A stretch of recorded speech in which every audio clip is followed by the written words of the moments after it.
ముందుగా మన తండ్రి అయిన దేవునికి, ప్రభు అయిన యేసుక్రీస్తు ద్వారా వేవేల కృతజ్ఞతాస్తుతులు చెల్లిస్తూ, ఈ యొక్క మార్నింగ్ ప్రేయర్ ద్వారా లేఖనం ఏమి చెప్పుచున్నది అని ఆలోచించి అనేక మందిని ఆలోచింపజేయడానికి చేరువచ్చినటువంటి మీ అందరికీ కూడా వందనములు తెలియజేస్తూ, సోదరులు లాలయ్య గారి ప్రారంభ ప్రార్థన ద్వారా ఈనాటి మార్నింగ్ ప్రేయర్ కార్యక్రమమును మనం ప్రారంభించుకుందాం. ప్రార్థన చేసుకున్నాం. చేరువచ్చినటువంటి సహోదరులందరికీ వందనాలండి. ప్రార్థన. మికిలి దయామయుడా, పరిశుద్ధుడా, పరలోకంలో సింహాసనాసీనుడై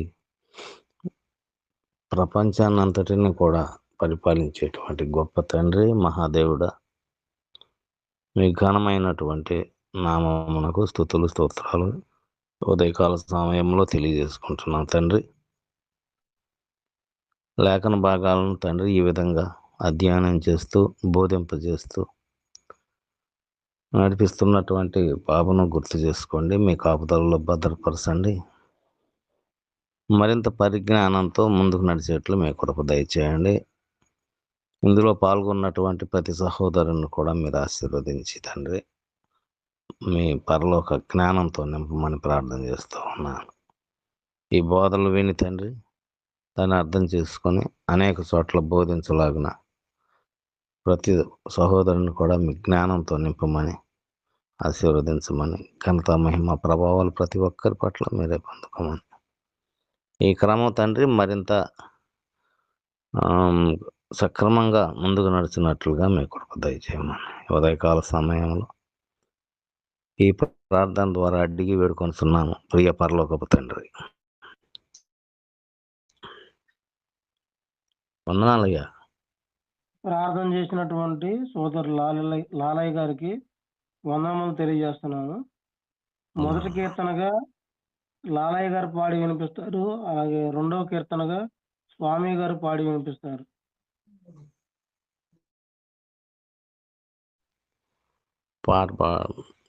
దేవుని పాట పాడుకుందాం.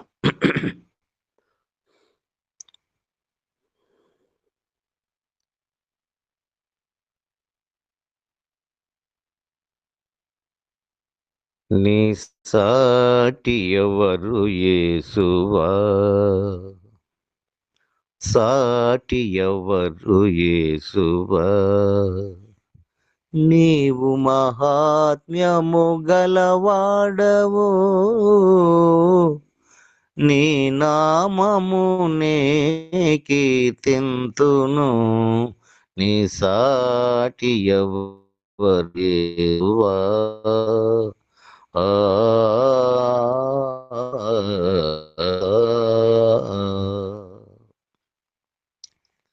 మాట చేత భూమిని సృష్టించి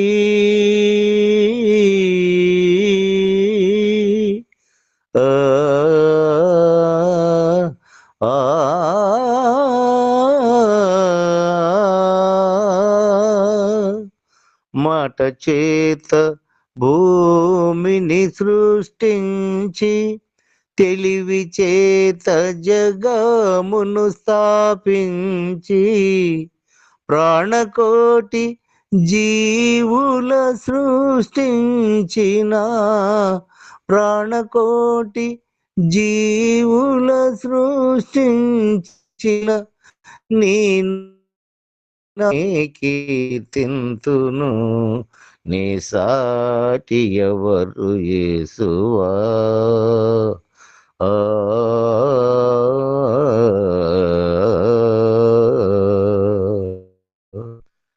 రాజులకే రాజువు నీవు,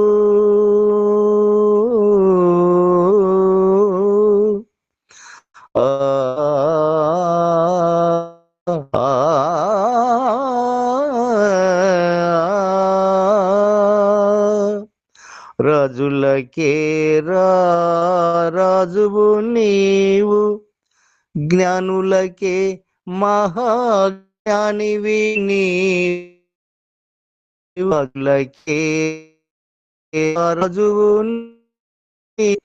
జ్ఞానులకే మహాజ్ఞానివి నీవు, మనుజులందరికీ మహాదేవుడవు, మనుజులందరికీ మహాదేవుడవు. మరి మరి నిన్ను నే కీర్తింతును, నీ సాటి ఎవరు యేసువా.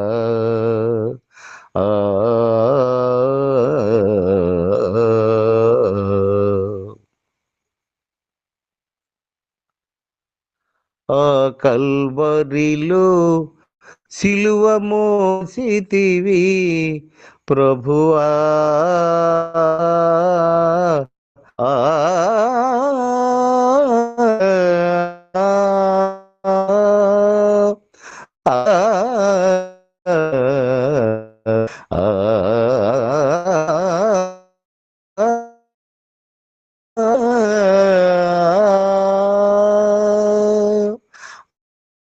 అల్లిలో విలువ మోసితివి కలులగు కై రక్తమోటితివి, మరణించి మూడవ దినమున లేచి, మరణించి మూడవ దినమున లేచి, నిత్య జీవము మా కొసగిన,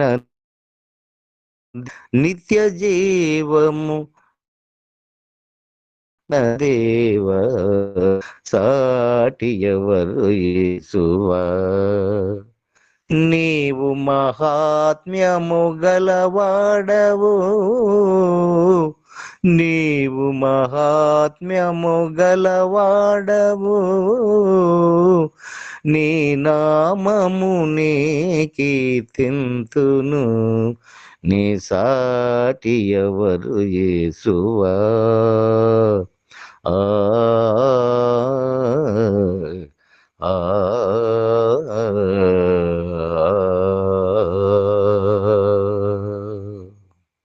వందనాలయ్యా, వందనాలు నాన్న. తండ్రి అయిన దేవునికి కృతజ్ఞతాస్తుతులు కూడొచ్చిన మీ అందరికీ యేసు ప్రభు నామంలో వందనాలండి.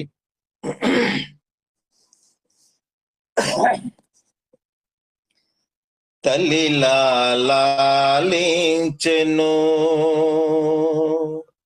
తండ్రిలా ప్రేమించెను, తల్లి లాలించెను, తండ్రిలా ప్రేమించెను, తల్లి లాలించెను, తండ్రిలా ప్రేమించెను. ముదిమి వచ్చి వరకు ఎత్తుకొని ముద్దాడెను, సంక పెట్టుకొని కాపాడెను. యెహోవా తల్లిలా లాలించెను, తండ్రిలా ప్రేమించెను, తల్లిలా లాలించెను, తండ్రిలా ప్రేమించెను. తల్లి అయిన మరిచినేమో నేను నిన్ను మరువను, చూడుము నా అరిచేతులలో నిన్ను చెక్కియున్నాను. తల్లి అయిన మరిచినేమో నేను నిన్ను మరువను, చూడుము నా అరిచేతులలో నిన్ను చెక్కియున్నాను. నీ పాదము త్రొట్టెలిల్ల నీయను నేను, నిన్ను కాపాడువాడు కునకడు నిదరపోడు అని చెప్పి వాగ్దానం చేసిన యెహోవా తల్లిలా లాలించెను, తండ్రిలా ప్రేమించెను, తల్లిలా లాలించెను, తండ్రిలా ప్రేమించెను. పర్వతాలు తొలగవచ్చు, తత్తరిల్లు మెట్టలన్నీ వీడిపోదు నా కృప నీకు, నా నిబంధన తొలగదు.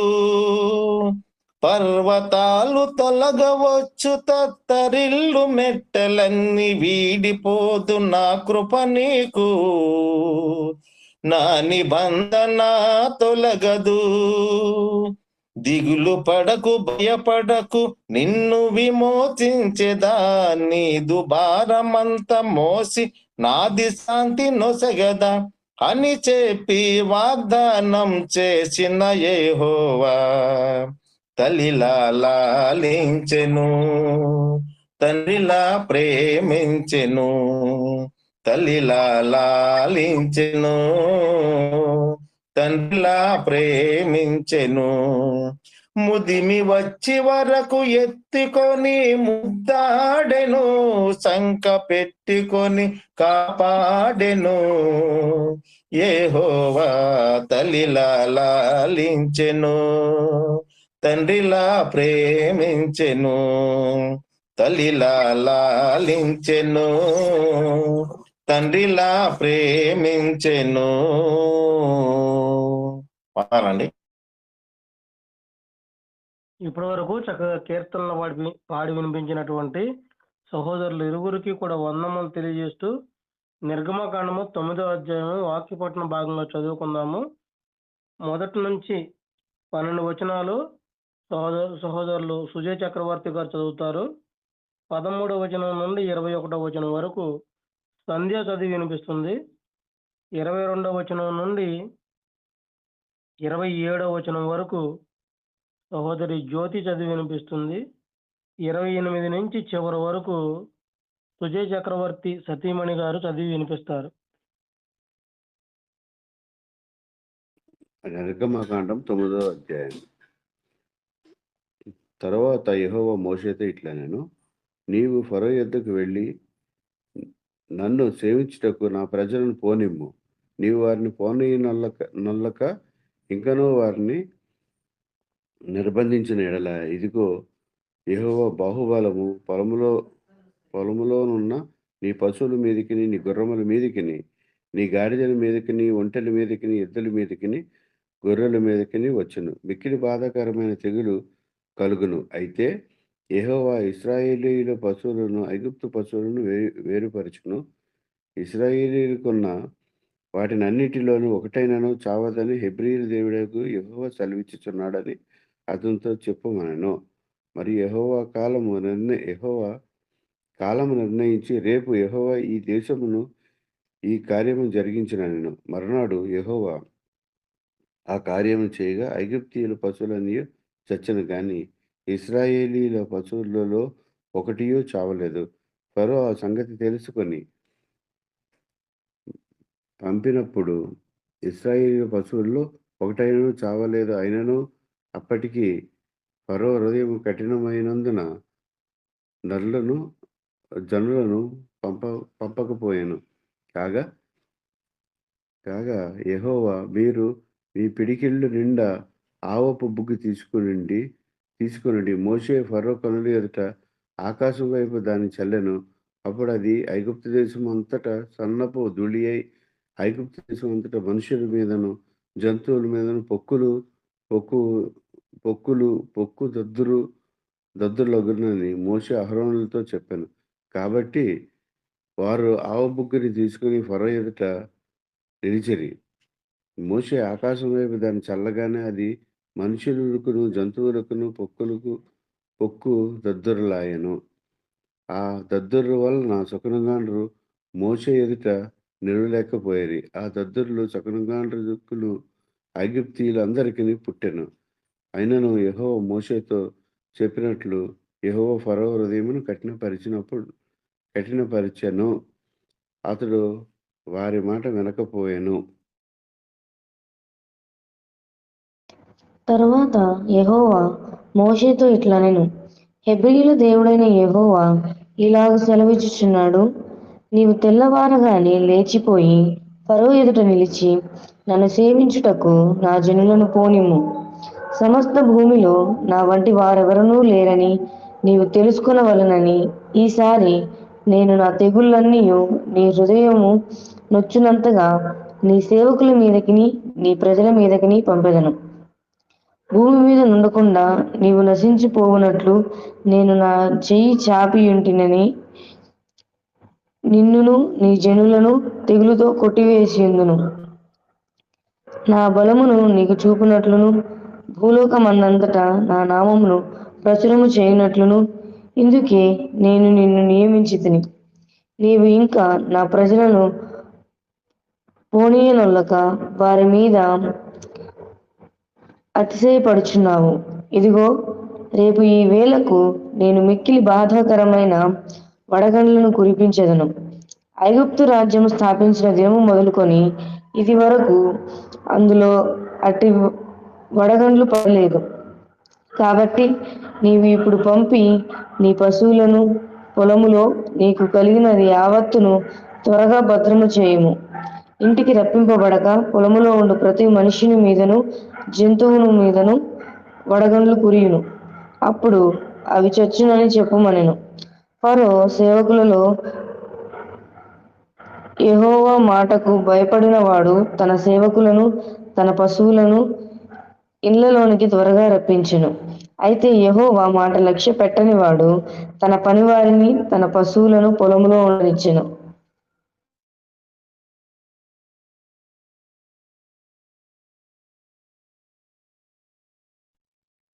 అమ్మ జ్యోతి. యెహోవా నీ చేయి ఆకాశం వైపు చూపుము.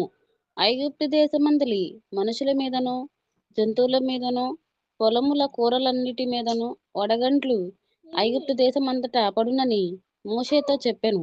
మోషే తన కర్రను ఆకాశము వైపు ఎత్తినప్పుడు యెహోవా ఉరుములను వడగండ్లను కలుగచేయగా పిడుగులు భూమి మీద పడుచుండెను.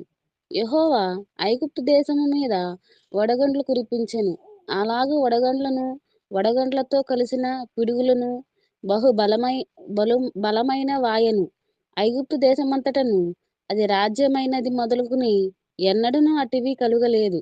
ఆ వడగండ్లు ఐగుప్తు దేశమంతటా మనుషులనేమి జంతువులనేమి బయటనున్నది యావత్తును నశింపచేసెను. వడగండ్లు పొలములోని ప్రతి కూరను చెడగొట్టెను. పొలములోని ప్రతి చెట్టును విరగగొట్టెను. అయితే ఇశ్రాయేలీయులున్న గోషెను దేశంలో మాత్రము వడగండ్లు పడలేదు. ఇది చూడగా ఫరో మోషే అహరోనులను పిలువనంపి, నేను ఈసారి పాపం చేసి ఉన్నాను.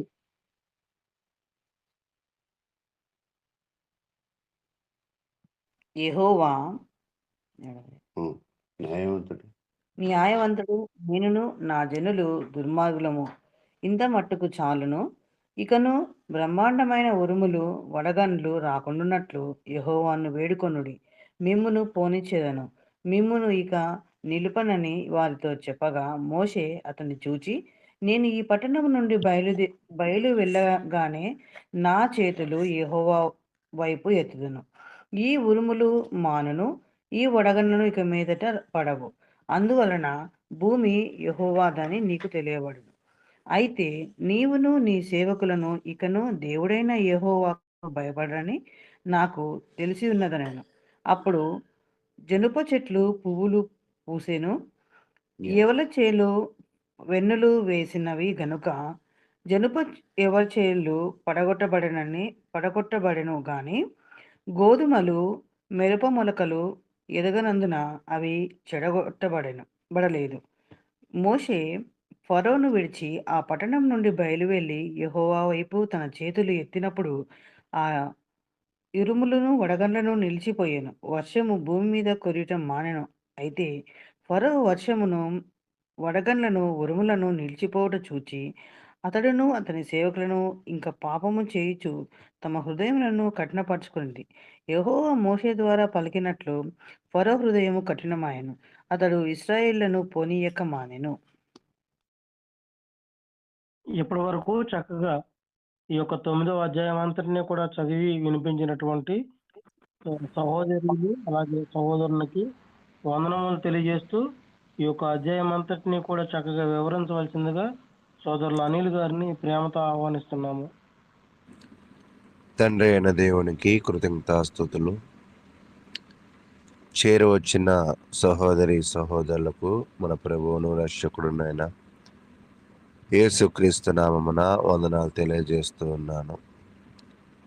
శనివారం రోజున మనము 8వ అధ్యాయంలో దేవుడు 3 తెగుళ్ళు వారి మీద తీసుకురావడం అనేది మనం చూస్తూ ఉన్నాం. అయితే ఈరోజు 9వ అధ్యాయాన్ని మనం పరిశీలన చేద్దాం. అయితే ఈ 8వ అధ్యాయానికి 9వ అధ్యాయానికి మధ్యలో కొన్ని విషయాలను మనం నేర్చుకోవడానికి ప్రయత్నం చేద్దాం.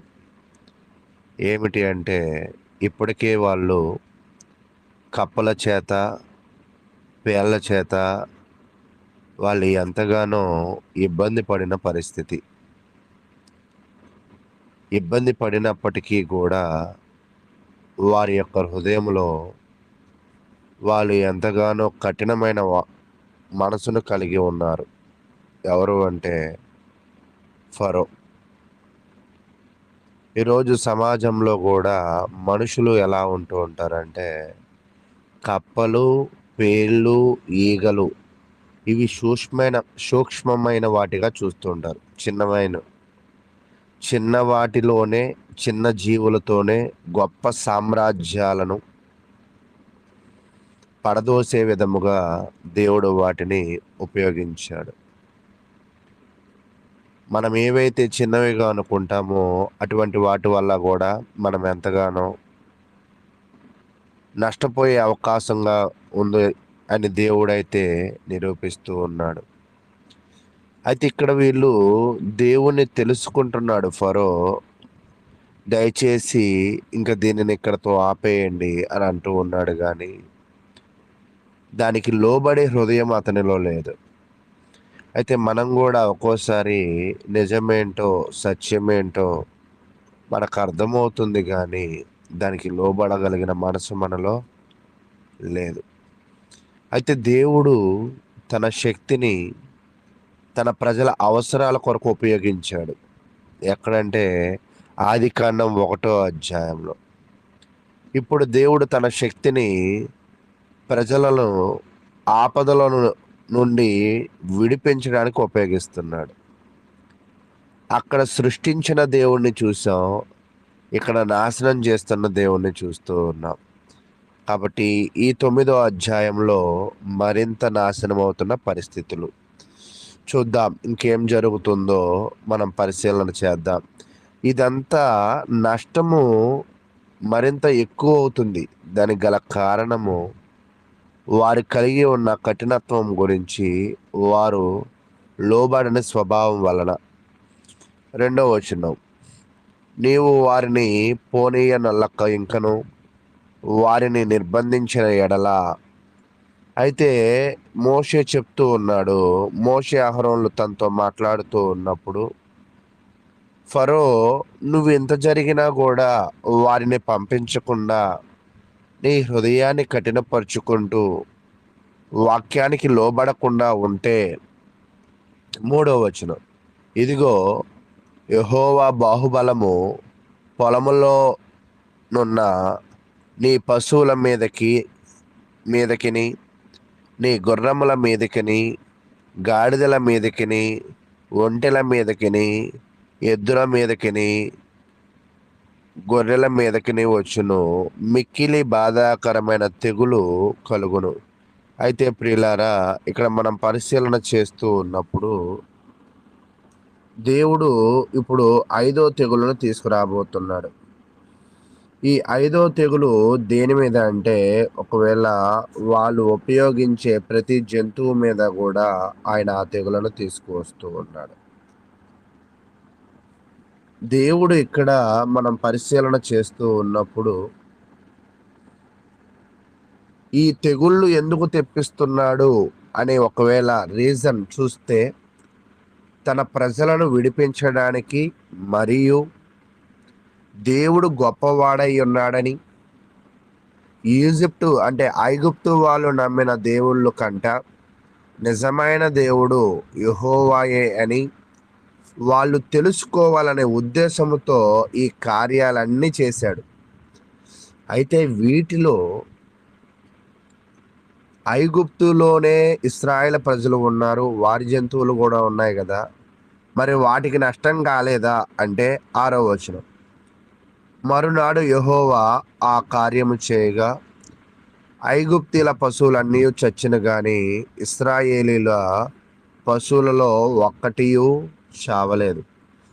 దేవుడు ఎంత శక్తివంతుడు అంటే ఒకే దేశంలో ఉన్న శత్రువుగా భావింపబడిన వారి యొక్క జంతువులను నాశనం చేశాడు కానీ అదే దేశంలో ఉన్న ఇశ్రాయేలు ప్రజల జంతువులలో ఒక్కటి కూడా చావలేదు. ఒకవేళ దీనిని లోతు చరిత్రతో అనుసంధానం చేసినట్లయితే నీతిమంతులను, మనుషులను మాత్రమే కాదు వారి సంపదను కూడా దేవుడు ఎన్నడూ నాశనము చేసేవాడు కాడు అని మనకైతే అర్థమవుతూ ఉంది. అయితే ప్రియులారా, ఇది 5వ తెగులు. ఎడ్లు అన్నీ చనిపోయాయి. అయినప్పటికీ కూడా ఫరో భయపడుతున్నాడా అంటే, దేవునికి లోబడుతున్నాడా అంటే ఆ స్వభావం అతనిలో లేకపోయాను. అయితే 8వ వచనాన్ని చూద్దాం. కాగా యెహోవా, మీరు పిడికిళ్ళ నిండా ఆవపు బుగ్గి తీసుకొనుడి, మోషే ఫరో కన్నుల ఎదుట ఆకాశం వైపు దాన్ని చల్లవలెను. అంటే ఇక్కడ ఏం చెప్తున్నాడంటే, బొగ్గిని తీసుకుని దానిని ఏం చేయాలి అంటే నీవు ఆకాశం వైపు చల్లు.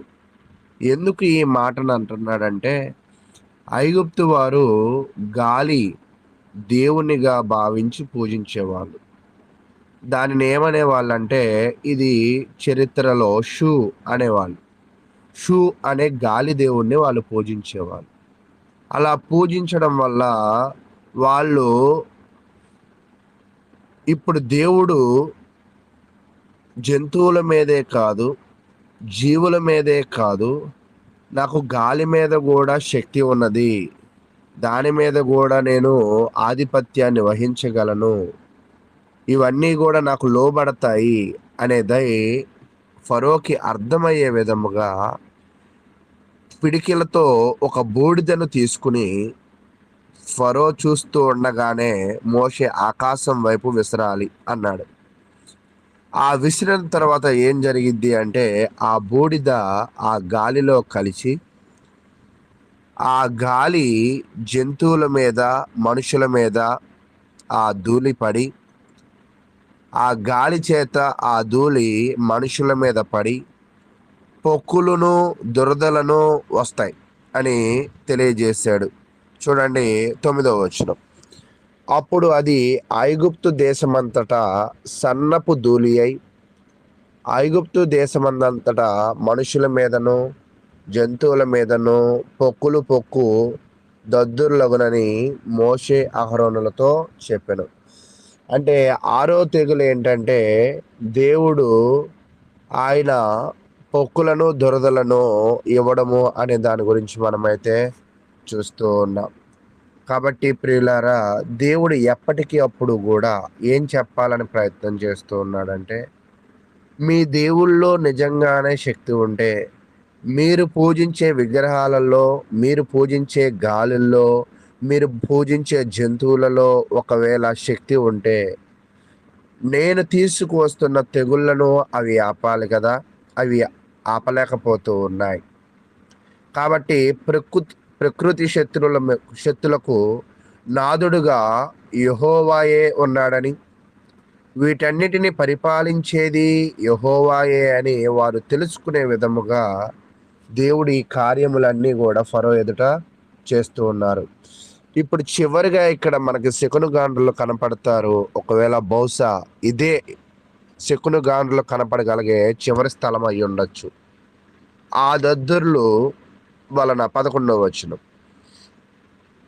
ఆ దద్దుర్లు వలన శకునగాండ్రులు మోషే ఎదుట నిలవలేకపోయిరి. ఆ దద్దుర్లు శకునగాండ్రకును ఐగుప్తుల అందరికీ పుట్టెను. ఇప్పటిదాకా సహజంగా నష్టము ఎవరెవరికి పుట్టింది అంటే, జనులకు పుట్టింది లేదా జంతువులకు పుట్టింది ఎక్కువ నష్టము ఈ శకునగాండ్లకి జరగలేదు. ఈసారి వేసిన ఈ 6వ తెగులు మంత్రగాళ్ళ మీద కూడా పడింది. అంటే శకునగాండ్రులన్నా మంత్రగాళ్ళన్నా ఒకే అర్థాన్ని వస్తుంది. అయితే వీళ్ళు ఘోరంగా విఫలమైపోయారు. ఇదే ఆఖరిసారిగా మనం చూస్తూ ఉన్నాం. ప్రతిసారి మేము కూడా మా మంత్రశక్తితో, మా శకున శక్తితో ఇది చేయగలమని చూస్తూ ఉన్నారు, కానీ ఈసారి అది చేయలేకపోయి వాళ్ళకి కూడా ఈ దొద్దుర్లు రావడం అనేది మనం చూస్తూ ఉన్నాం. అయితే అయినప్పటికీ కూడా మారారా అనేది పరిశీలిస్తే వాళ్ళు మారిన విధమైతే కనపడడం లేదు. 14వ వచనం, సమస్త భూమిలో నా వంటి వారు ఎవరునూ లేరని నీవు తెలుసుకొనవలనని ఈసారి నేను నా తెగుళ్ళన్నీయు నీ హృదయం నొచ్చినంతగా నీ సేవకుల మీదకి, నీ ప్రజల మీదకి పంపెదను. అయితే దేవుడు ఈ కార్యములను ఎందుకు చేస్తూ ఉన్నాడు?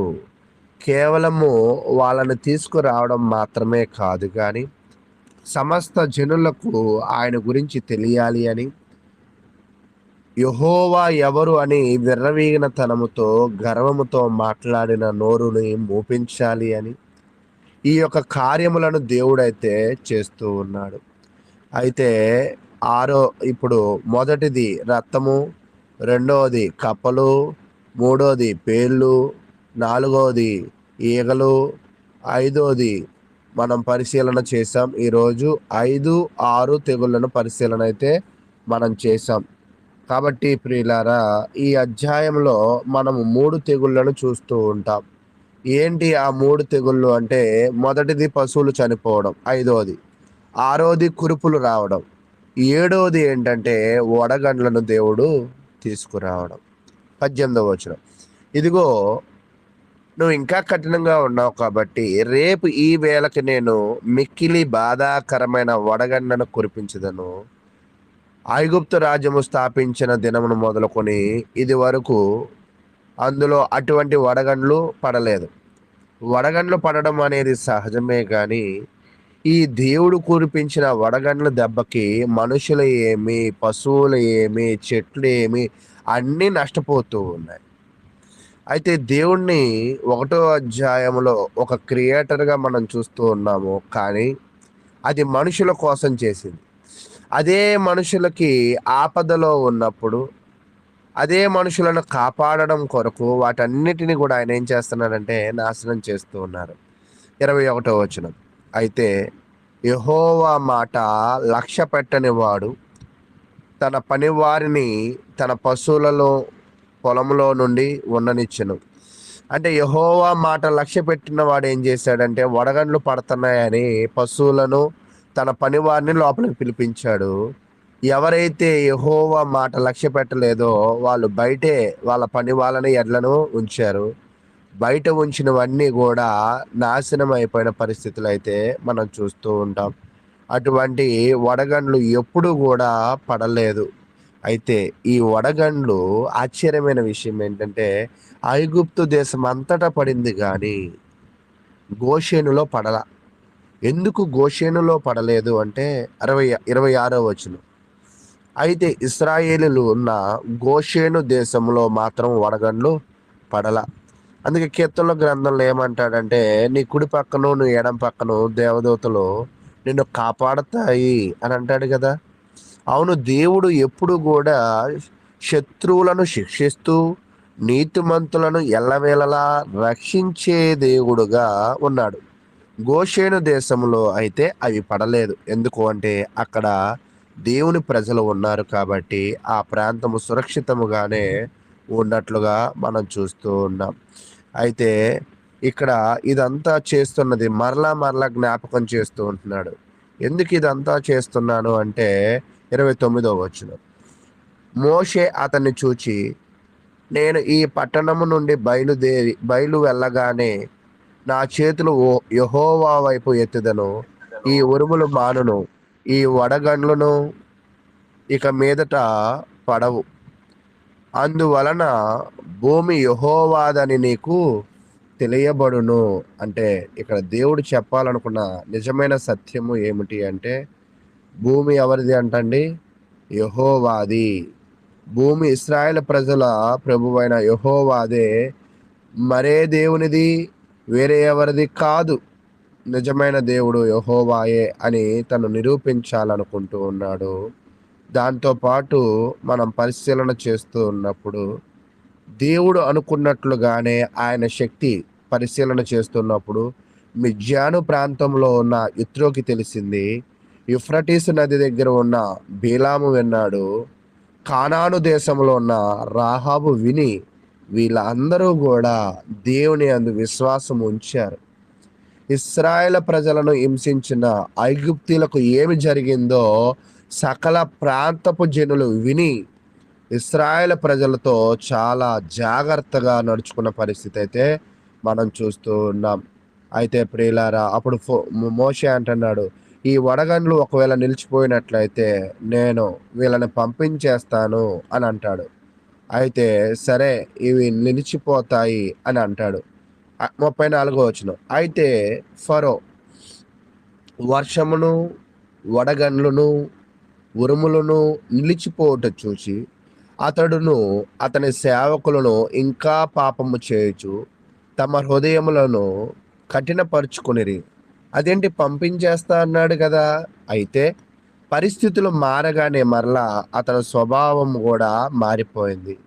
అయితే ఈరోజు మానవులుగా ఉన్న మనము కూడా ఒక్కోసారి పరిస్థితులు బాగోనప్పుడు దేవునిని ఆరాధించేవారిగా, పరిస్థితులు మరలా మనకి అనుకూలంగా మారినప్పుడు మరలా దేవుని విడిచిపెట్టేవారిగా ఉంటాం. ఫరోలో కూడా ఆ స్వభావమే కనపడుతుంది.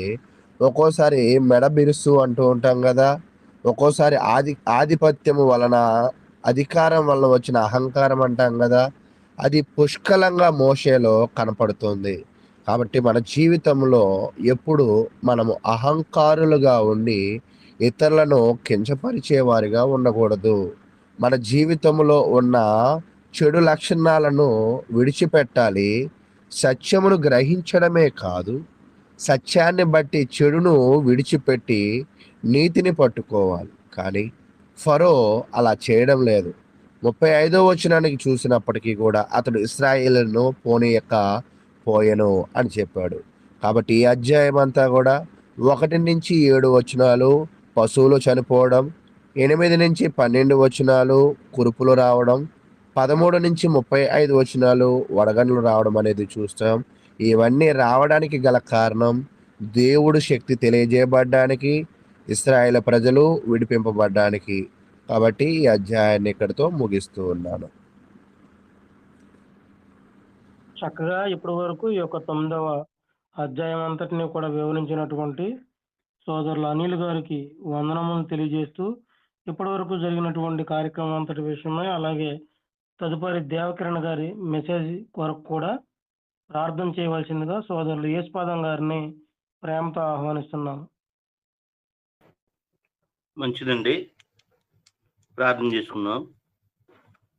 మమ్మల్ని మిక్కిలిగా ప్రేమించిన ప్రియ పరలోకపు తండ్రి, మీ ఘనమైన, ఉన్నతమైన, మహోన్నతమైన నామానికి స్తుతులు, స్తోత్రములు, కృతజ్ఞతలు తండ్రి. ఉదయకాలంలో లేచి ఆయన ధ్యాన కూడికలో పాల్గొని పాటల ద్వారా మీ నామాన్ని స్తుతించేము తండ్రి.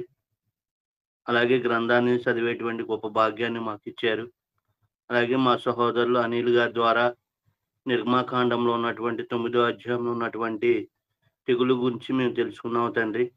ఆ తెగులు ఎందుకు రప్పించారు అనేటువంటి విషయాలు కూడా వివరంగా మా సహోదరుల ద్వారా మాకు హెచ్చరించారు. అందును బట్టి మీ స్తుతులు తండ్రి. అలాగే మరో సహోదరులు దేవకిరణ్ గారు క్రీస్తు యొక్క దైవత్వాన్ని గురించి బోధిస్తున్నారు తండ్రి. అలాగే నాయన, మేము విన్నటువంటి వాక్యాలు మంచిగా అర్థం చేసుకునేటువంటి జ్ఞానాన్ని మాకు దయచేయమని కోరుకుంటున్నాము తండ్రి. బోధిస్తున్నటువంటి మీ దాసులు మరి సమయోచితముగా ఉన్న వాటిని నాయన మాకు అర్థమయ్యే రీతిలో బోధించే సామర్థ్యాన్ని మా సహోదరులకు దయచేయమని కోరుకుంటూ, ఈ మనవులు మీ ప్రియకుమారుడును మా ప్రభువును రక్షకుడైన యేసుక్రీస్తు నామంలో ఈ మనవులన్నీ అడిగి వేడుకొంచున్నాం ప్రియ పరలోకపు తండ్రి, ఆమేన్. ప్రార్థన చేసినటువంటి సోదరులు యేసుపాదం గారికి వందనములు తెలియజేస్తూ సహోదరులు దేవకిరణ్ గారు వారికి ఇవ్వబడినటువంటి సమయం అంతటిని కూడా సంపూర్ణంగా వినియోగించుకోవాలని కోరుకుంటూ ప్రేమతో ఆహ్వానిస్తున్నాము.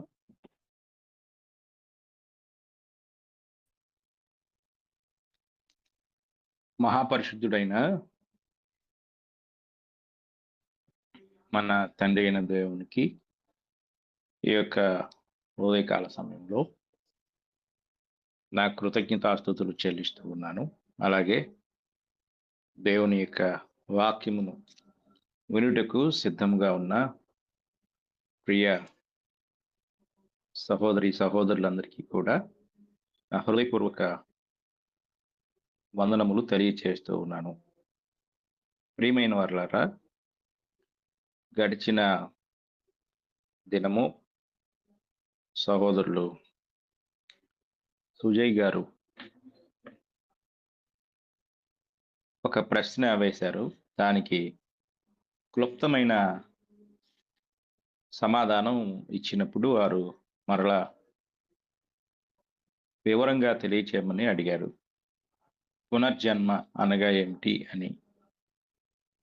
కనుక ఈరోజు మరి వారి కొరకు, వారి కుటుంబీకుల కొరకు మరి రక్షణార్థమైన పునర్జన్మ అనే సందేశాన్ని ఈరోజు మనము దేవుని వాక్యము నుండి ధ్యానిద్దాము. ఇక్కడ ఈ మాట మనము జాగ్రత్తగా పరిశీలన చేసినట్లయితే అపోస్తులైన పౌలు గారు తెలియజేసిన ఈ మాటను తీతుకు రాసిన పత్రిక నుండి చూడగలము. తీతుకు రాసిన పత్రిక 3వ అధ్యాయము 5వ వచనములో ఈ మాట మనకి కనపడుతుంది. ఒకసారి మనం చదువు. మనము నీతిని అనుసరించి చేసిన క్రియల మూలముగా కాక తన కనికరము చొప్పుననే పునర్జన్మ సంబంధమైన, మూల భాషలో పునఃస్థితి స్థాపన సంబంధమైన స్నానము ద్వారాను పరిశుద్ధాత్మ మనకు నూతన స్వభావము కలుగు చేయటం ద్వారాను మనలను రక్షించెను అనే విషయాన్ని ఇక్కడ పౌలు గారు తెలియచేశారు. అంటే చాలామంది ఏమనుకుంటారంటే, మేము చేసిన మంచి పనులే, దాన ధర్మాలే, పుణ్యకార్యాలే మాకు అక్కరకు వచ్చాయి, అందువలనే మేము ఈ స్థితిలో ఉన్నాము, లేక ఈ రోగం బారి నుండి విడిపించబడ్డాము, లేక ఈ అపాయం నుండి తప్పించబడ్డాము అని వారు పొందిన మేలును బట్టి భావిస్తూ ఉంటారు. అంటే మేము ఈ స్థితిలో ఉండుటకు కారణము మా యొక్క నీతి క్రియలు, దాన ధర్మాలు, పుణ్యకార్యాలు, ఇవే మమ్మల్ని ఇలా చేశాయి అని వారి ప్రస్తుతపు సంతోషకరమైన స్థితికి మూలం వారి నీతి క్రియలు అని చెప్పుకుంటూ ఉంటారు. అందుకే పౌలు గారు కాక అన్నాడు.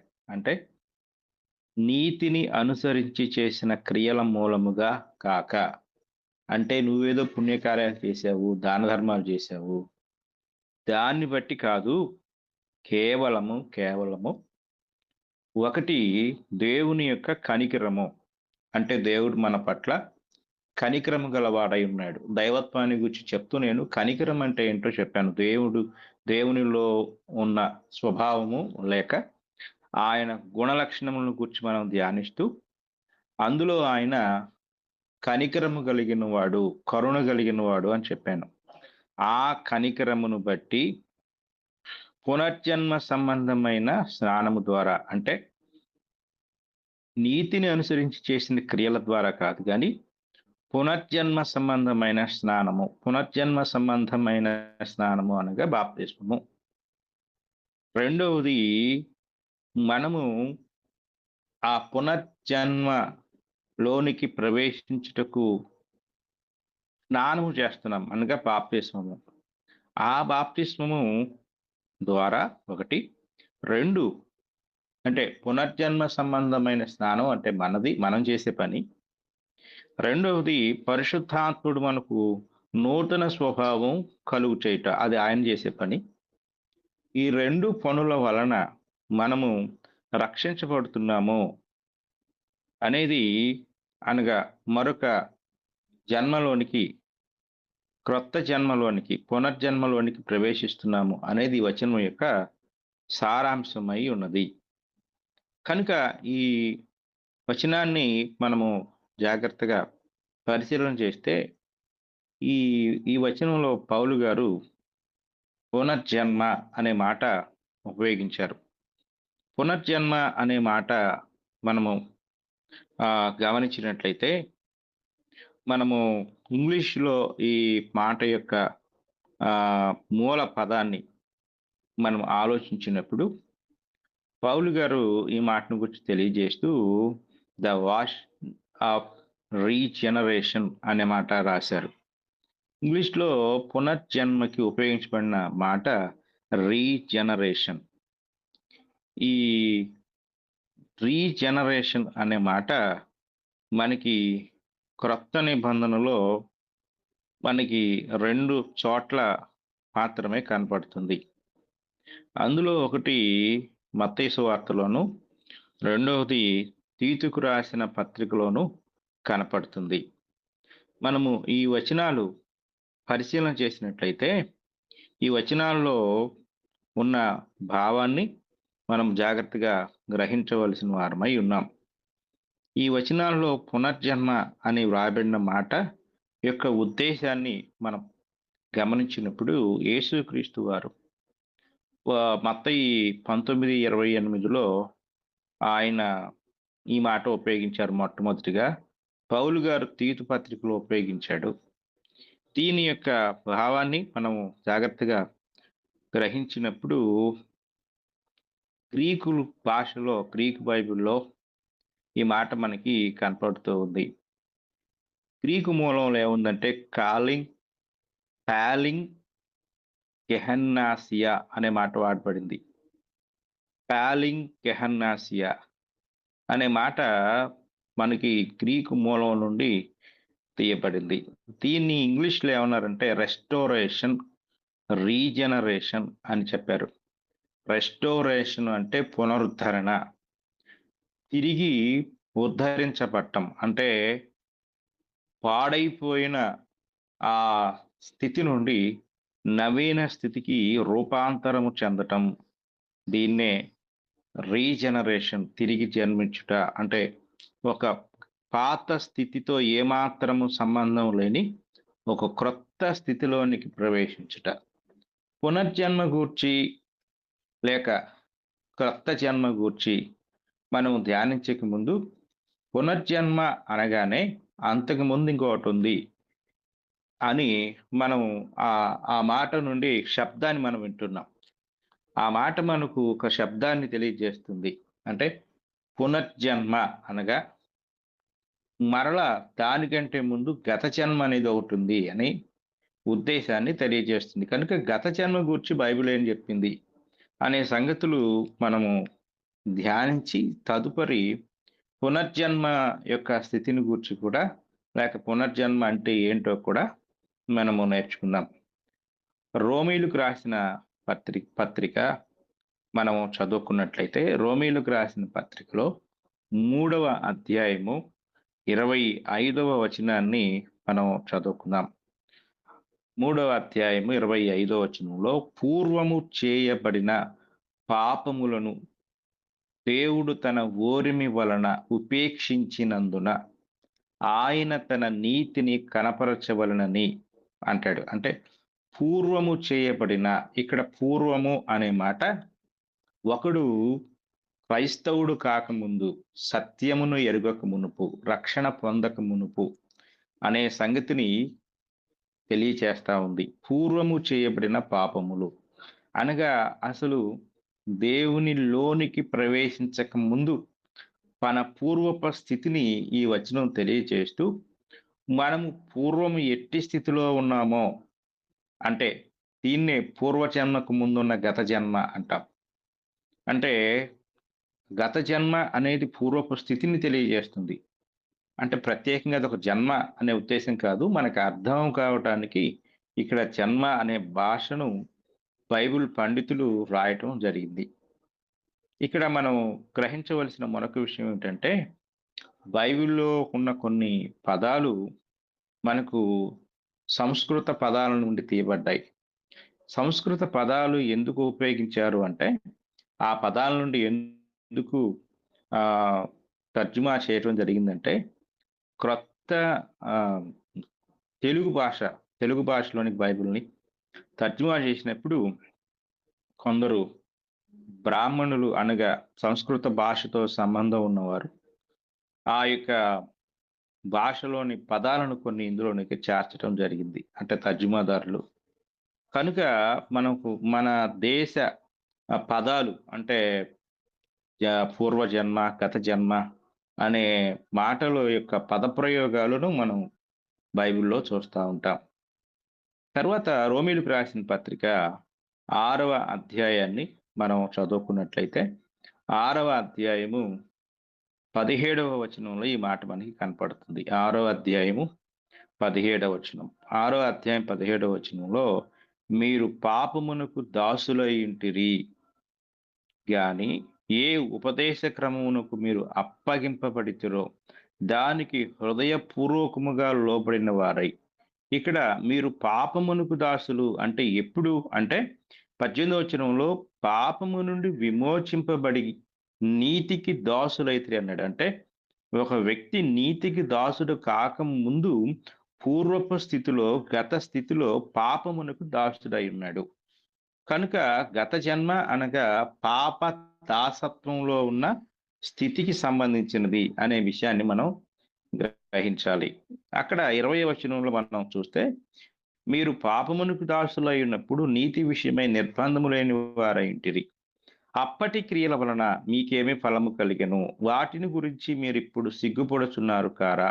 వాటి అంతము మరణమే. అనగా అప్పటి క్రియలు అనగా గత జన్మలో ఉన్న గత జన్మ అనే అనే ఆ యొక్క మానవ జీవిత భాగంలో ఉన్నప్పుడు చేసిన క్రియలు అప్పటి క్రియల్లో మీరు పాపమునకు దాసులై ఉన్నారు అని ఇక్కడ ఈ వచనం మనకు తెలియజేస్తా ఉంది. అలాగే గలతీయులకు రాసిన పత్రిక కూడా మనం చూసినట్లయితే గలతీయులకు రాసిన పత్రిక 1వ అధ్యాయము 13వ వచనాన్ని మనం చదువుకుందాం. పూర్వమందు యూద మతస్థుడనై ఉన్నప్పుడు నేను దేవుని సంఘమును అపరిమితంగా హింసించి నాశనము చేయుచు నా పితరుల పారంపర్యాచారమందు విశేషాసక్తి గలవాడనై నా స్వజాతీయులలో నా సమాన వయస్కులైన అనేకుల కంటే యూదుల మతములో ఆధిక్యత నొందితినని నా నడవడిని గూర్చి మీరు వింటిరి. ఇక్కడ పౌలు గారు తెలియజేస్తూ పూర్వమందు అంటే తన గత జన్మ గురించి చెప్తున్నాడు. నేను పూర్వమందు యూద మతములో ఉన్నాను, దేవుని సంఘాన్ని అపరిమితంగా హింసించాను, నా పితరుల పారంపర్యాచారాల విషయంలో విశేషమైన ఆసక్తి కలిగిన వాడునై ఉన్నాను. ఇది తన గత జన్మ యొక్క వివరాలు పౌలు గారు తెలియజేస్తూ ఉన్నాడు. అలాగే 23వ వచనం కూడా మనం ఇక్కడ చదువుకుందాం. 23వ వచనంలో మునుపు మనలను హింస పెట్టిన వాడు తాను పూర్వమందు పాడు చేయుచు వచ్చిన మతమును ప్రకటించుచున్నాడను సంగతి మాత్రమే విని అంటారు. అంటే పూర్వమందు పాడు చేయుచు వచ్చిన మతము అంటే మునుపు అంటాడు. మునుపు మనలను హింస పెట్టినవాడు అంటే పౌలు గారి యొక్క గత జన్మే పూర్వపు స్థితి. కనుక ప్రతి ఒక్కరి జీవితాల్లో దేవుని ఎరగని స్థితి, సత్యము ఎరగని స్థితి పూర్వపు స్థితి అనేది గత జన్మ అనే సంగతి ఇక్కడ మనకు తెలియచేయబడుతూ ఉంది. ఆ తర్వాత మరలా మనము ఎఫెసీయులకు రాసిన పత్రిక 5వ అధ్యాయము 8వ వచనాన్ని చదువుకున్నట్లయితే మీరు పూర్వమందు చీకటి అయింటిరి అంటాడు. అంటే పూర్వమందు అంటే దేవుని ఎరగని స్థితి, గత జన్మ. మన గత జన్మలో మనము చీకటి అయి ఉన్నాము. ఆ తర్వాత కొలస్సీ పత్రిక 3వ అధ్యాయము 7వ వచనాన్ని కూడా మనం చదువుకుందాం. 7వ వచనంలో, పూర్వము వారి మధ్య జీవించినప్పుడు మీరును వీటిని నడుచుకొంటిరి అంటాడు. వీటిని అని అంటే ఏమిటి అంటే 8వ వచనంలో అంటాడు, ఇప్పుడైతే మీరు కోపము, ఆగ్రహము, దుష్టత్వము, దూషణ, మీ నోట బూతులు అను వీటినన్నిటిని విసర్జించుడి. అంటే ఇవన్నీ గత జన్మలో ఉండవలసిన లక్షణాలు ప్రస్తుతం మీలో ఉండకూడదు అంటూ ఉంటాడు. అంటే పునర్జన్మ అనుభవాన్ని పొందిన వాడిలో ఈ లక్షణాలు ఉన్నట్టయితే వాడు పునర్జన్మ పొందినవాడు కాదు, అతడు ఇంకా గత జన్మలోనే ఉన్నాడు, గత జన్మ స్థితిలోనే ఉన్నాడు. కాకపోతే అనుకుంటున్నాడు నేను క్రొత్తగా జన్మించాను లేక పునర్జన్మనెత్తాను అనుకుంటున్నాడు, కానీ అతనిలో అవన్నీ ఇంకానే ఉన్నాయి. 5వ వచనంలో అంటాడు, కావున భూమి మీదనున్న మీ అవయవములను అనగా చారత్వమును, అపవిత్రతను, కామాతురతను, దురాశను, విగ్రహారాధన అయిన ధనాపేక్షను చంపివేయుడి అంటాడు. ఇవన్నీ గత జన్మలో ఉండవలసినవి, గత జన్మ స్థితిగతులు అంటాడు. ఇక పౌలైతే తన యొక్క వ్యక్తిగత జీవితాన్ని గురించి తెలియచేస్తూ తిమోతికి రాసిన మొదటి పత్రిక 1వ అధ్యాయము 17వ వచనాన్ని మనం చదువుకున్నట్లయితే అక్కడ ఒక మాట కనపడుతుంది. 12వ వచనంలో ఈ మాట, 12వ వచనాన్ని మనం చదువుకున్నప్పుడు పూర్వము దోషకుడను అంటాడు.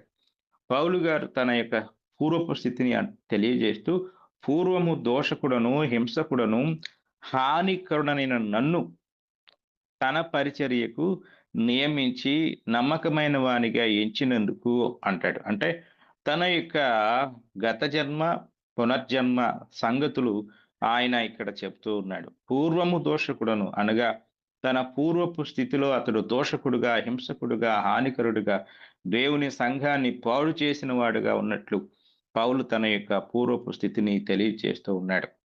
కనుక మనము ఈ వచనాలను పరిశీలించితే ఒక వ్యక్తి యొక్క దేవునితో సంబంధం లేని, సత్యముతో సంబంధం లేని స్థితి ఏదైతే ఉందో అదే గత జన్మ.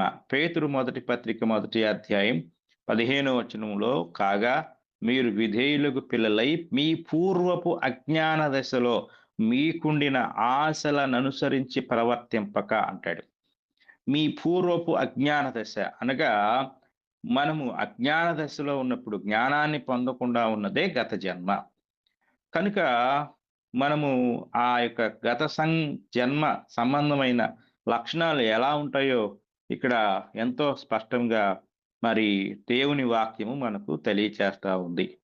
కనుక ఈ వచనాలన్నింటినీ మనం పరిశీలించినట్లయితే ఒక వ్యక్తి యొక్క పాత జీవితపు తాలూకా లక్షణాలను లేక స్వభావాలను మరి గత జన్మ అని, పూర్వజన్మ అని, పూర్వపు స్థితి అని బైబిల్ మనకు తెలియజేస్తా ఉంది. రోమీయులకు రాసిన పత్రిక 11వ అధ్యాయము మనం చదువుకున్నట్లయితే 30వ వచనంలో ఈ మాట కనపడుతుంది, మీరు గతకాలమందు దేవునికి అవిధేయులయ్యుండి అంటాడు. గతకాలమందు దేవునికి అవిధేయులు అంటే మీరు గత జన్మలో దేవునికి అవిధేయులుగా ఉన్నారు అంటాడు.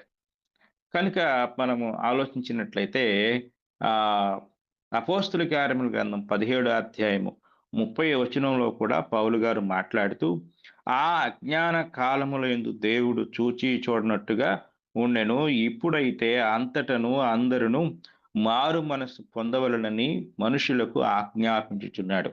అజ్ఞాన దశ, అజ్ఞాన కాలము అనేది మన గత జన్మలో మనము గత స్థితిలో మనము కలిగి ఉండిన లక్షణాలు. చివరిగా గలతీయులకు రాసిన పత్రిక 4వ అధ్యాయం 8వ వచనం కూడా మనం చదువుకున్నట్లయితే అక్కడ పౌలు గారు తెలియజేస్తూ ఇలా అంటాడు, ఆ కాలమందైతే మీరు దేవుని ఎరగని వారై నిజమునకు దేవుళ్ళు కాని వారికి దాసులయ్యుంటిరి అంటాడు. అంటే ఇది గత జన్మకు సంబంధించిన వివరాలండి ఇవి. అంటే మనం దేవుని ఎరగని స్థితిలో ఉన్నప్పుడు మనం ఎలాంటి స్థితిలో ఉన్నామో పౌలు గారు తన అనుభవాలు చెప్పాడు. అలాగే ఇంకా మరి మానవ జాతి అంతటికీ సంబంధించి రోమీయులకు రాసిన పత్రికలో, గలతీ పత్రికలో, ఎఫెసీ పత్రికలో, కొలస్సీ పత్రికలో, అన్ని పత్రికల్లో కూడా సార్వత్రికంగా మానవ జాతి ఎట్టి స్థితిలో ఉందో ఆ స్థితి అంతటి వీటన్నిటినీ కూడా మనం ఇంతవరకు ధ్యానించాం. ఇదే గత జన్మ అనేది. ఇలాంటి గత జన్మలో అనగా దేవునితో సంబంధం లేని స్థితిని కలిగి ఉన్న గత జన్మలో నుండి మనము అలాగే ఉన్నట్లయితే మనము దేవుని ఉగ్రతకు పాత్రులవుతాము. అలాగే ఉన్నట్లయితే నరకానికి వెళ్ళిపోతాము. కనుక అటువంటి స్థితి నుండి దేవుని సత్యవాక్యానికి లోబడి మనము తిరిగి దేవుని వైపు తిరుగుట ద్వారా, సత్యాన్ని గ్రహించుట ద్వారా క్రొత్త జన్మ అనుభవంలోనికి లేక పునర్జన్మ అనుభవంలోనికి మనం ప్రవేశిస్తాం.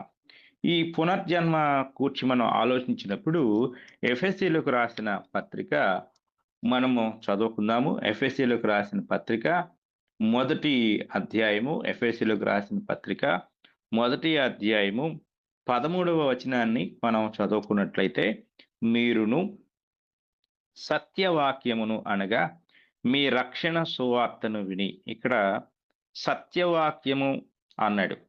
సత్యవాక్యమే రక్షణ సువార్త. అంటే వాక్యమును విని అని మనము పరిశుద్ధాత్మను రాయించవచ్చు. కానీ వాక్యము వేరు, సత్యవాక్యము వేరు అనే వేరియేషన్ ఇక్కడ మనకి తెలియజేస్తా ఉంది. మనము బైబిల్ చదువుతూ ఉన్నప్పుడు ఒక అలవాటుగా మూకమ్ముడిగా అలా చదువుకుంటూ వెళ్ళిపోకూడదండి. ప్రతి పదాన్ని మనము దృష్టి పెట్టాలి. ప్రతి పదాన్ని కూడా నొక్కి, అంటే మన యొక్క ఫోకస్ ప్రతి పదం మీద అక్కడ సూటిగా కేంద్రీకరించాలి.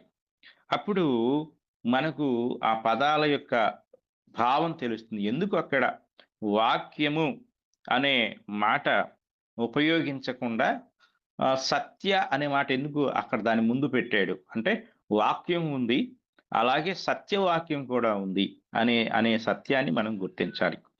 దీనినే ఇంకొక ఉదాహరణ మీకు తెలియజేస్తాను. పేతురు రాసిన మొదటి పత్రిక 2వ అధ్యాయము 1వ వచనం నుండి మనం చదువుకున్నట్లయితే, ప్రభువు దయాళుడని మీరు రుచి చూచి ఉన్న యెడల సమస్తమైన దుష్టత్వమును, సమస్తమైన కపటమును, వేషధారణను, అసూయను, సమస్త దూషణ మాటలను మాని క్రొత్తగా జన్మించిన శిశువులను పోలిన వారై. ఇప్పుడు దాకా చదివింది వదిలేయండి, దీని మీద మీరు ఫోకస్ చేయొద్దు. ఇప్పుడు నేను ఇంకొక మాట చెప్తున్నాను.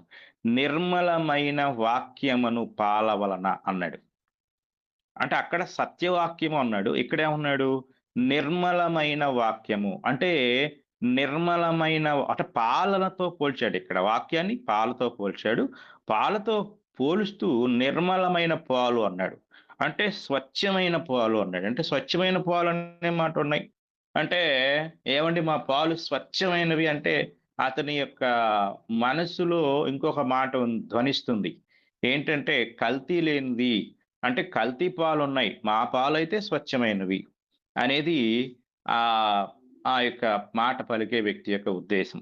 అలాగే పేతురు గారి యొక్క మనసులో అంతర్లీనంగా ఉన్న మాట ఏమిటి అంటే, స్వచ్ఛమైన పాలతో పాటు కల్తీ పాలు కూడా ఉన్నవి. స్వచ్ఛమైన వాక్యంతో పాటు సత్యవాక్యంతో పాటు అబద్ధమైన వాక్యం ఉంది. స్వచ్ఛమైన అనగానే కల్తీ లేని, అంటే కల్తీ ఉన్నది కూడా ఉంది అనే విషయాన్ని ఇక్కడ తెలియజేస్తున్నాడు. కనుక మనం ఏం చేయాలి? సత్యవాక్యమును ఇక్కడ మరలా ఎఫెసీ పత్రిక వస్తే, మీరును సత్యవాక్యమును అనగా మీ రక్షణ సువార్తను విని, అంటే సత్యవాక్యాన్ని వినుట ద్వారా రక్షణ సువార్త మనకు అనుగ్రహించబడుతుంది. సత్యవాక్యమే రక్షణ సువార్త. సత్యవాక్యము కానిది రక్షణ సువార్త కాదు. అంటే సత్యవాక్యాన్ని మనం తెలుసుకోలేకపోతే రక్షణ అనుగ్రహించే సువార్త మనకు అందలేదని అర్థం. అంటే ఏదో ఒక వాక్యం వినుట ద్వారా మనం రక్షణ పొందలేము. అది సత్యమా కాదా అనేది మనము జాగ్రత్తగా గ్రహించవలసిన వారమైనాం. ఈ ప్రపంచంలో అనేక మంది అనేక విభాగాలుగా చెదరిపోవటానికి, లేక వేరు సిద్ధాంతాలను, వేరు నమ్మకాలను కలిగి ఉండటానికి మూలం ఏమిటంటే, కొందరు వాక్యాన్ని మాత్రమే వింటున్నారు, మరికొంతమంది సత్యవాక్యాన్ని వినగలుగుతున్నారు. కొందరు వాక్యాన్ని మాత్రమే పొందగలుగుతున్నారు, మరికొంతమంది పరిశీలన చేయుట ద్వారా సత్యవాక్యాన్ని పొందగలుగుతున్నారు. మనము కేవలము ఎదుటివారు చెప్పేది మాత్రమే విన్నప్పుడు అది వాక్యమే అయి ఉంటుంది. మనం పరిశీలన చేసినప్పుడు అందులో నుండి సత్యవాక్యాన్ని మనం పొందగలం. వినేవారు గ్రహించవలసిన అత్యంత ప్రాముఖ్యమైన విషయం ఏమిటంటే, అది పరిశీలనాత్మకమైనదై ఉన్నప్పుడు సత్యము మనం ఫిల్టర్ చేసుకోగలుగుతాం. ఈరోజు మనం చాలా సంగతులు ఫిల్టర్ చేసుకుంటున్నాం. ఫిల్టర్ చేసుకోవటం ద్వారా ప్యూరిఫికేషన్ జరుగుతుంది, స్వచ్ఛత అనేది దొరుకుతుంది.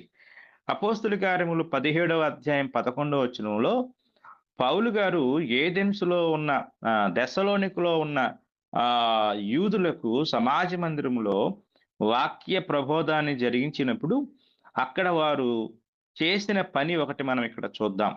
అపోస్తుల కార్యములు 17వ అధ్యాయము 11వ వచనంలో, వీరు దెస్సలోనికలో ఉన్న వారి కంటే ఘనులైండిరి గనుక ఆసక్తితో వాక్యమును అంగీకరించి పౌలును శీలయును చెప్పిన సంగతులు అలాగున్నవో లేవో అని ప్రతిదినము లేఖనములను పరిశోధించుచూ వచ్చిరి. అంటే లేఖనములు ఎందుకు వారు పరిశోధన చేస్తున్నారు? పరిశోధన అంటే రీసెర్చ్ ఎందుకు చేస్తున్నారు? మూకుమ్మడిగా చెప్పింది చెప్పినట్లు విని నమ్మేయచ్చు కదా. అంటే ప్రమాదకరమైన పరిస్థితిలో ఉన్న ప్రమాదకరమైన పరిస్థితుల్లో మనం పడిపోకుండా ఉండాలంటే పరిశీలన చేయాలి, సత్యవాక్య పరిశీలన చేయాలి.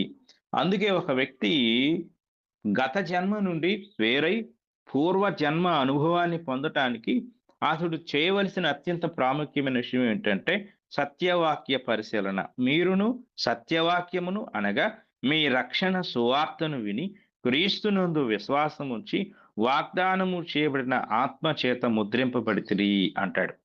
అంటే పునర్జన్మ అనుభవాన్ని ఒకరు పొందటానికి సత్యవాక్యాన్ని వినాలి, వాక్యాన్ని వినాలి. వాక్యాన్ని విన్న తర్వాత మన విశ్వాసము అనేది సత్యం వైపు మళ్ళిస్తుంది. అపోస్తుల కార్యముల గ్రంథము 2వ అధ్యాయంలో జరిగిన సంగతి ఇదే. అపోస్తుల కార్యములు 2వ అధ్యాయము మనం చదువుకున్నట్లయితే 2వ అధ్యాయంలో మనము పేతురు గారు చేసిన ఒక ప్రసంగం వారు విన్నారు. అంటే 2వ అధ్యాయం అంతా ప్రసంగమే. పెంతెకోస్తు పండుగ నాడు యెరూషలేముకు వచ్చిన లక్షలాది మంది యూదుల యొక్క ఆ యొక్క గుంపుతో యెరూషలేము అంతా కిటకిటలాడిపోతున్న దినం. పరిశుద్ధాత్ముడు అంతకుముందే అనేక మంది ప్రవక్తల ద్వారా ప్రవచించిన దినము. ఆ యొక్క ప్రవచనాలన్నీ కూడా ఆ రోజును ఫోకస్ చేసి గురిపెట్టి మాట్లాడిన దినము. దేవుడు తన అనాది సంకల్పము నుండే ఏర్పరచుకున్న దినము ఆ దినము.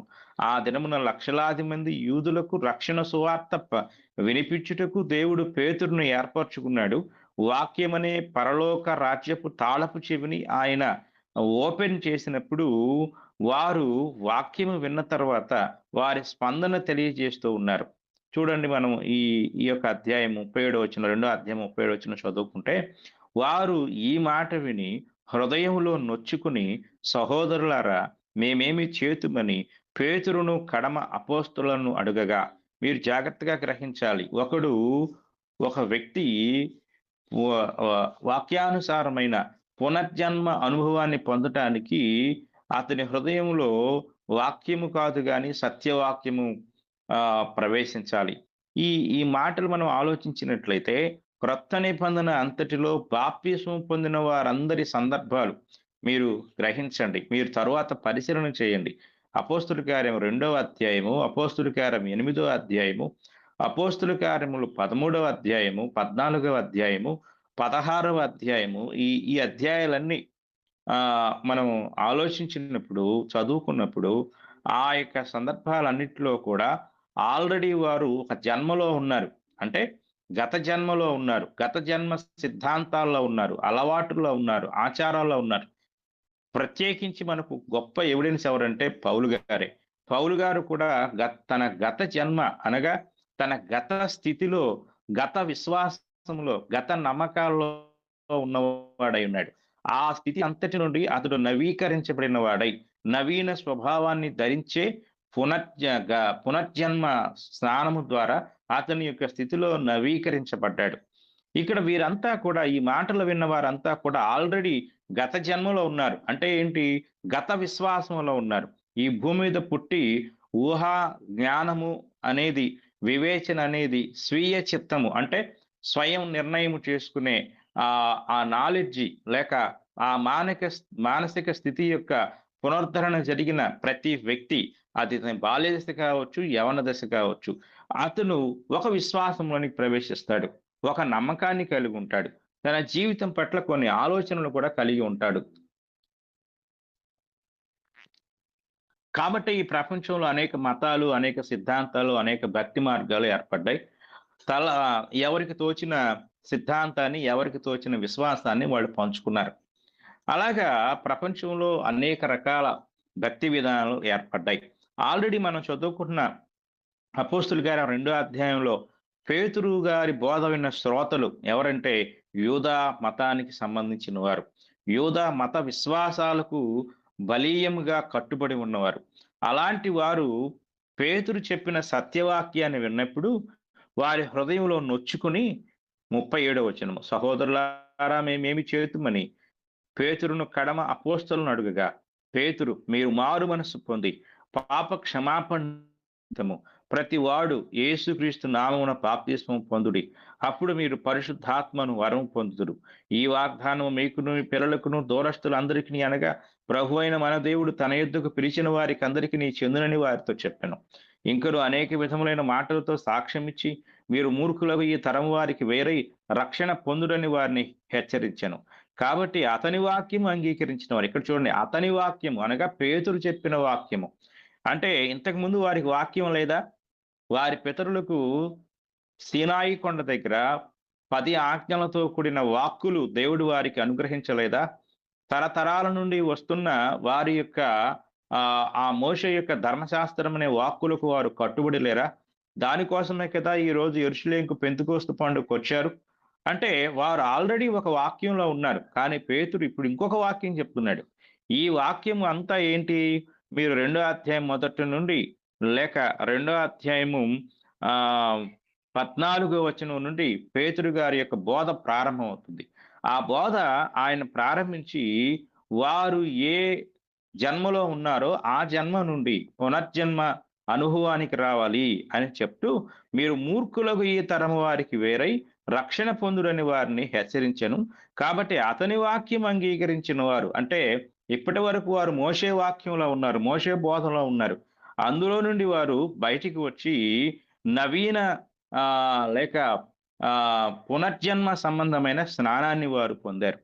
పునర్జన్మ సంబంధమైన స్నానాన్ని వారు పొందినప్పుడు అతని వాక్యము అంగీకరించిన వారు బాప్తిస్మము పొందిరి. ఆ దినమందు ఇంచుమించు 3000 మంది చేర్చబడిరి.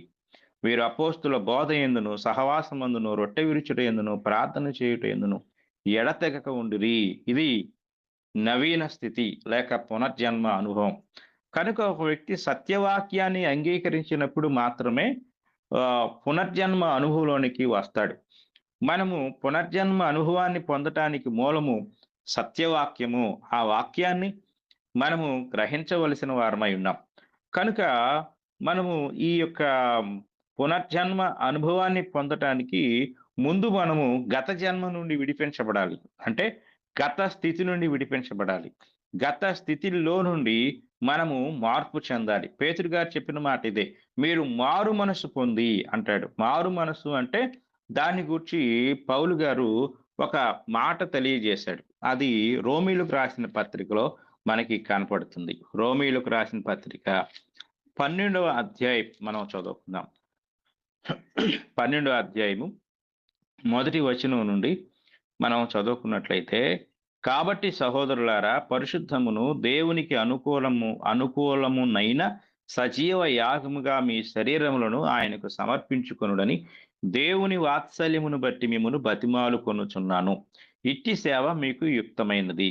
మీరు ఈలోక మర్యాదను అనుసరింపక ఉత్తమమును అనుకూలమును సంపూర్ణమునయున్న దేవుని చిత్తమేదో పరీక్షించి తెలుసుకున్నట్లు మీ మనస్సు మారి నూతన మగుట వలన రూపాంతరము పొందుడి. అంటే ఒక వ్యక్తి పునర్జన్మ అనుభవంలోనికి రావాలి అంటే, ఆ పునఃస్థితి స్థాపన జరగాలి అంటే మనం ఏం చేయాలి అంటే, మన మనస్సు మారాలి. అంటే మారు మనసు పొందాలి. మారు మనసు అంటే దీన్ని ఇక్కడ పౌలు గారికి ఒక మాట అన్నాడు. ట్రాన్స్‌ఫర్మేషన్ అనే మాట ఇంగ్లీష్‌లో ఉపయోగించబడింది. ఈ ట్రాన్స్‌ఫర్మేషన్ అంటే మనము రూపాంతరం చెందటం. అంటే రూపం అంటే మనం ఏ రూపంలో ఉన్నామో ఆ రూపం కాదు గానీ, మానసిక స్థితి అనే రూపం. అంటే ఈ సత్యవాక్యం మనల్ని రూపాంతరీకరణ చేస్తుంది. అంటే సత్యవాక్యము మనం విన్నప్పుడు మన గత జన్మ తాలూకా అనుభవాలు మనకు గుర్తు చేస్తుంది. పూర్వం మనం ఏమై ఉన్నామో తెలియచేస్తుంది.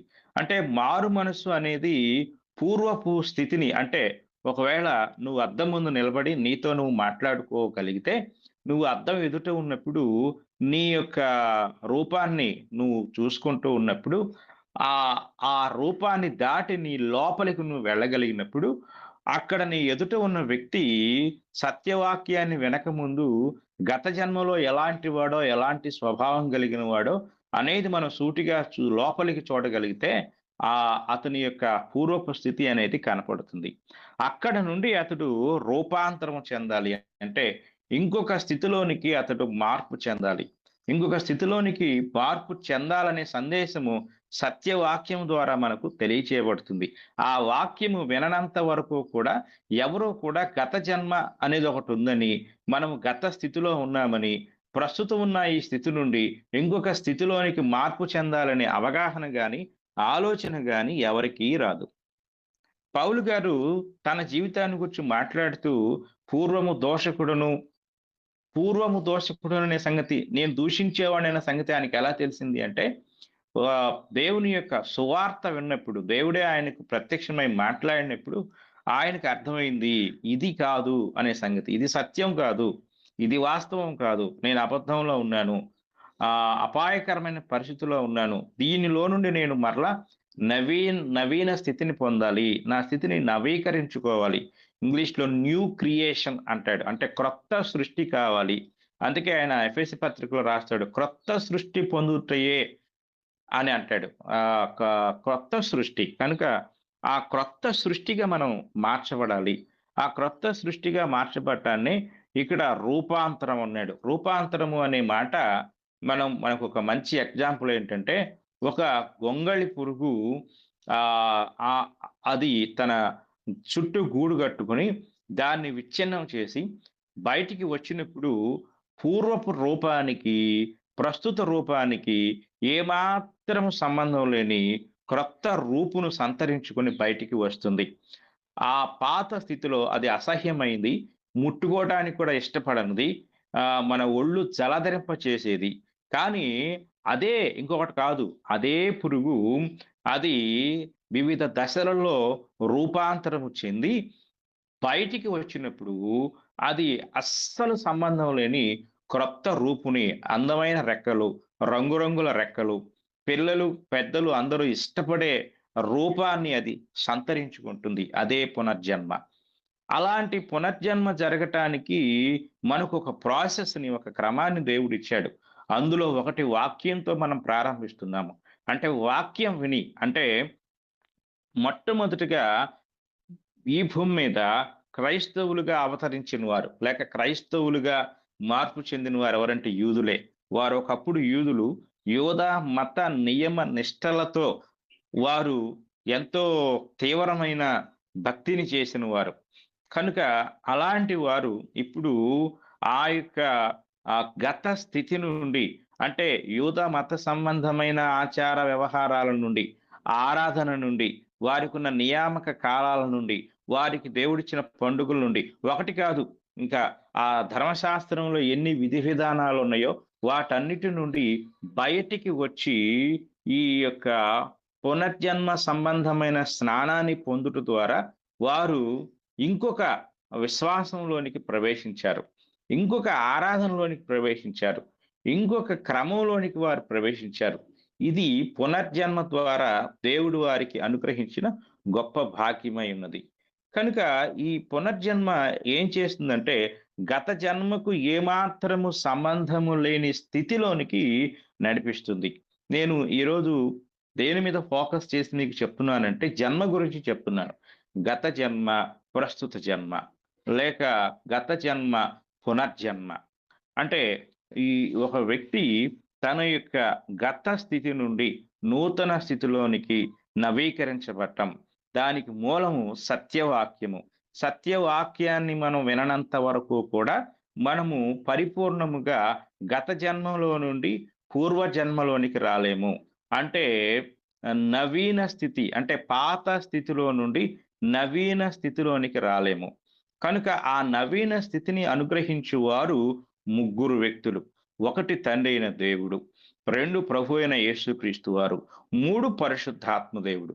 వీరు ముగ్గురు యొక్క ఆ కలయికతో లేక వారి ముగ్గురు యొక్క ప్రాసెసింగ్ తో మనము ఈ యొక్క పునర్జన్మలోనికి ప్రవేశిస్తాం.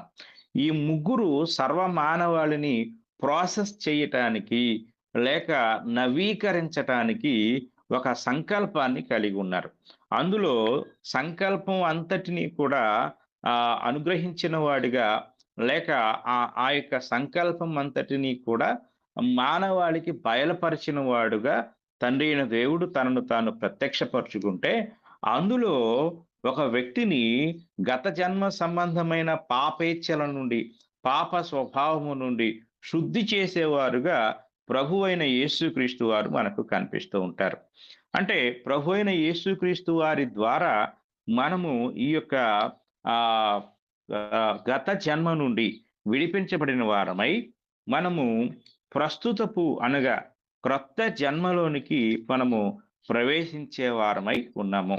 రోమీలకు రాసిన పత్రికలో పౌలు గారు ఈ విషయాలను మనకు స్పష్టంగా తెలియజేస్తూ ఉంటారు. ఒకసారి మనము రోమీలకు రాసిన పత్రిక 5వ అధ్యాయము మనం చదువుకున్నట్లయితే 5వ అధ్యాయము 6వ వచనం నుండి చదువుకుందాం. ఏలయనగా మనమింకా బలహీనులమై ఉండగా క్రీస్తు యుక్త కాలమున భక్తిహీనుల కొరకు చనిపోయాను. నీతిమంతుని కొరకు సైతము ఒకడు చనిపోవట అరుదు. మంచివాని కొరకు ఎవడైనా ఒకవేళ తెగింపవచ్చును. అయితే దేవుడు మన యెడల తన ప్రేమను వెల్లడిపరచుచున్నాడు.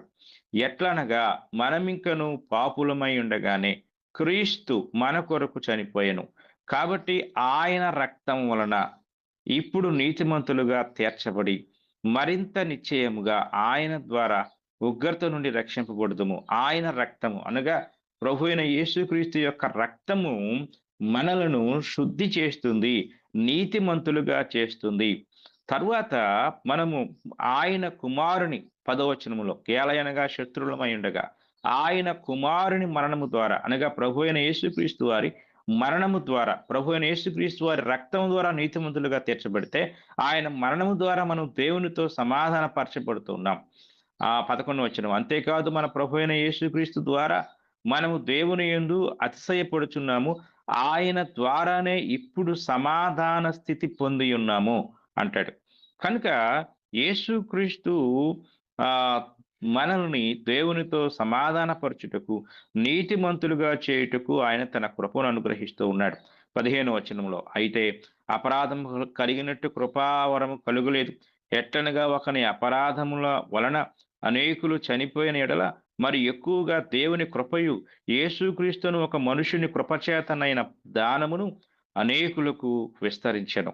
కనుక యేసుక్రీస్తు వారు ద్వారా ఆ యొక్క కృప ప్రత్యక్షమైనట్లుగా యేసుక్రీస్తు వారి యొక్క మరణము ద్వారా, యేసుక్రీస్తు వారి యొక్క శిలువ బలియాగము ద్వారా ఈ కృపలోనికి మనం ప్రవేశించినట్లుగా మనం చూడగలం.